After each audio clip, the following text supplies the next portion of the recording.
Thank you all so much for being here today. Sorry, it's been a long day, so I'll just try and ask these questions as quickly as I can. I just have a couple. So the first is, I want to talk a little bit about the program. Is there any part of your executive compensation package that's part of the ESG goals? Yeah, I can try. I know that as a leadership team and at the board level, we do track. I just don't have at my fingertips what all the board metrics are. And we have made a commitment to be carbon neutral by 2030. So that's something that has great visibility at our board level. I don't have the specifics, though, like I said, of what the metrics are to be able to answer that directly. One of the things that I understand is that there's like an incentive structure for delivery on these programs that's built in. And I want sort of a better understanding about whether or not that's rooted in metrics that are outcomes-based or outputs-based. And I want to know who gets the ROI from your company on those benefits when those programs are being administered. I can address if you're talking about energy efficiency programs, when we do our plan filing, the one we just did, for example, there's a performance incentive matrix in there for both every operating company, Eversource Electric, Eversource Gas, Avangrid, UI Electric, SCG, and CNG.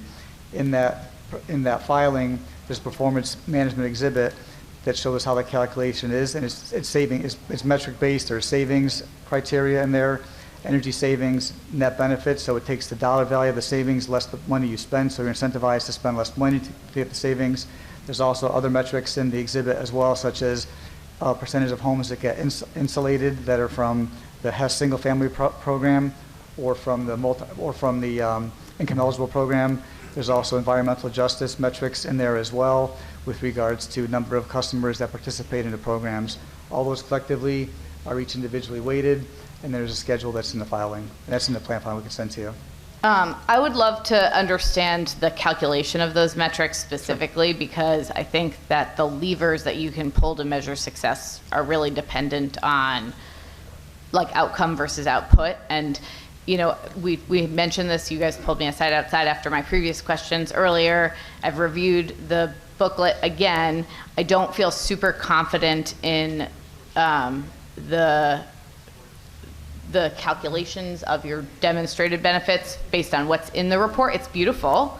But I'm used to showing work on the math for how you got to those questions, and you did, there's this alarming sort of number in the back about the annual spending on research, demonstration, and development.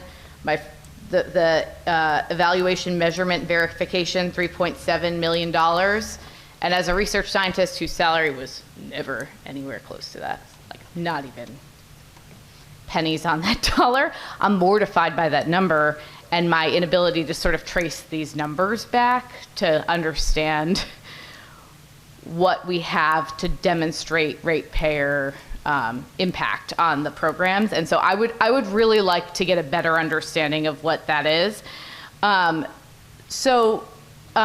It feels to me like there's higher bonuses that are delivered to Eversource employees based on this program. That's like part of the way that this is functioning. And the evaluation of it, from my perspective, lacks unbiased rigor from what I'm seeing here. I would love to be proven wrong. But I don't feel super comfortable with the way the system is set up and how it is incentivized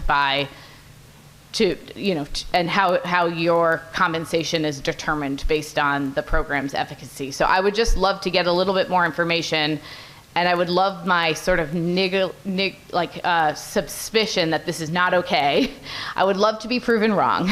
But right now, I don't feel like it's adding up right in here. And I love the idea that we could do efficiency, and I know we can. I know that investments in home energy efficiency programs can save the ratepayers. I know that investment in better insulation lowers utilization. I just don't know that we're actually doing that. And that scares the living daylights out of me. And so I would love to get a little bit more demonstrable proof beyond.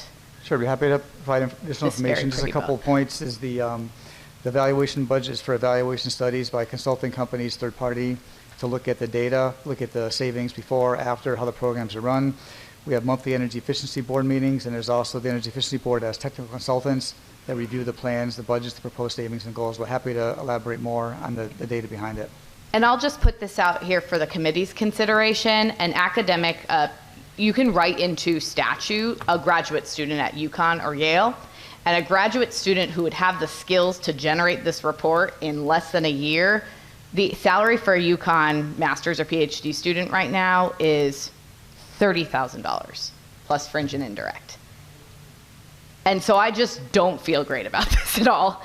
So especially because I just don't think I'm getting like good answers to my questions. So I just think the ROI on the evaluation and the ROI on demonstrating the efficacy, it just, like, I love supporting researchers. I like the idea that we have independent researchers evaluating this program. I just don't think that we're being really responsible with the ratepayers' dollars right now. And I think the key point Mr. Bruno would like to leave with the committee is that that's a summary of all the analysis. It's a very rigorous process where a lot more information is reviewed by that independent third party. There's a lot more rigor. We're happy to provide that offline to answer your very good questions. So thank you for raising it.